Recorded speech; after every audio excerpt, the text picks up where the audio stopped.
गीता के 7वें अध्याय का महात्म्य। भगवान शिव कहते हैं, पार्वती अब मैं 7वें अध्याय का महात्म्य बतलाता हूँ, जिससे सुनकर कानों में अमृत राशि भर जाती है। पाटलिपुत्र नामक एक दुर्गम नगर है, जिसका गोपुर द्वार बहुत ही ऊंचा है। उस नगर में शंकुकर्ण नामक एक ब्राह्मण रहता था। उसने वैश्य वृत्ति का आश्रय लेकर बहुत सा धन कमाया, किंतु ना तो कभी पितरों का तर्पण किया और ना देवताओं का ही पूजन किया। वह धनोपार्जन में तत्पर होकर राजाओं को ही भोज दिया करता था। एक समय की बात है, उस ब्राह्मण ने अपना चौथा विवाह करने के लिए पुत्रों और बंधुओं के साथ यात्रा की। मार्ग में आधी रात के समय जब वह सो रहा था, एक सांप ने कहीं से आकर उसकी बाह में काट लिया। उसके कारण काटते ही ऐसी अवस्था हो गई कि मणि मंत्र और औषधि आदि से भी उसके शरीर की रक्षा असाध्य हो गई। तत्पश्चात कुछ ही क्षणों में उसके प्राण पखेरु उड़ गए। फिर बहुत समय के बाद वह प्रेत सर्प योनि में उत्पन्न हुआ। उसका चित्त धन की वासना में बंधा हुआ था। उसने पूर्व वृत्तांत को स्मरण करके सोचा, मैंने जो घर के बाहर करोड़ों की संख्या में अपना धन गाड़ रखा है, उससे इन पुत्रों को वंचित करके स्वयं ही उसकी रक्षा करूँगा। एक दिन सांप की योनि से पीड़ित होकर पिता ने स्वप्न में अपने पुत्रों के समक्ष आकर अपना मनोभाव बतलाया।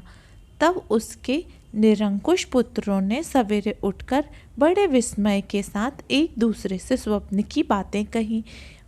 उनमें से मंझला पुत्र कुदाल हाथ में लिए हुए घर से निकला और जहाँ उसके पिता सर्प योनि को धारण किए हुए रहते थे, उस स्थान पर गया। यद्यपि उसे धन के स्थान का ठीक ठीक पता नहीं था, तो भी उसने चिन्हों से उसका ठीक ठीक निश्चय कर लिया और लोभ बुद्धि से वहां पहुंचकर बांबी को खोदना आरंभ कर दिया।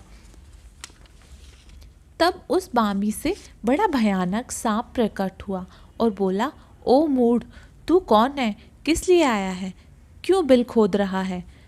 तथा किसने तुझे भेजा है? ये सारी बातें मेरे सामने बता। पुत्र बोला, मैं आपका पुत्र हूँ, मेरा नाम शिव है। मैं रात्रि में देखे हुए स्वप्न से विस्मित होकर यहाँ स्वर्ण लेने के कौतूहल से आया हूँ। पुत्र की यह वाणी सुनकर वह सांप हंसता हुआ उच्च स्वर से इस प्रकार स्पष्ट वचन बोला, यदि तू मेरा पुत्र है तो मुझे शीघ्र ही बंधन से मुक्त कर दे। मैं पूर्व जन्म के गाड़े हुए धन के ही लिए सर्प योनि में उत्पन्न हुआ हूँ। पुत्र ने पूछा, पिताजी आपकी मुक्ति कैसे होगी? इसका उपाय मुझे बतलाइए, क्योंकि मैं इस रात में सब लोगों को छोड़कर आपके पास आया हूँ।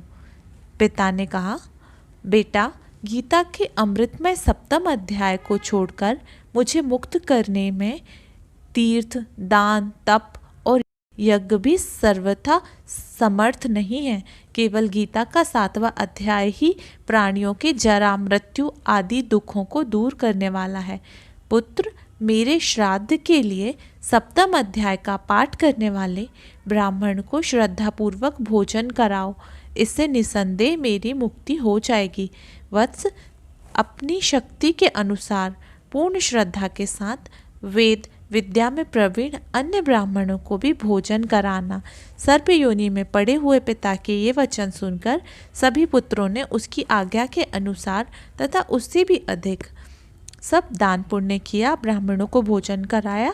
तब शंकुकर्ण ने अपने सर्व शरीर को त्याग कर दिव्य देह धारण किया और सारा धन पुत्रों के अधीन कर दिया।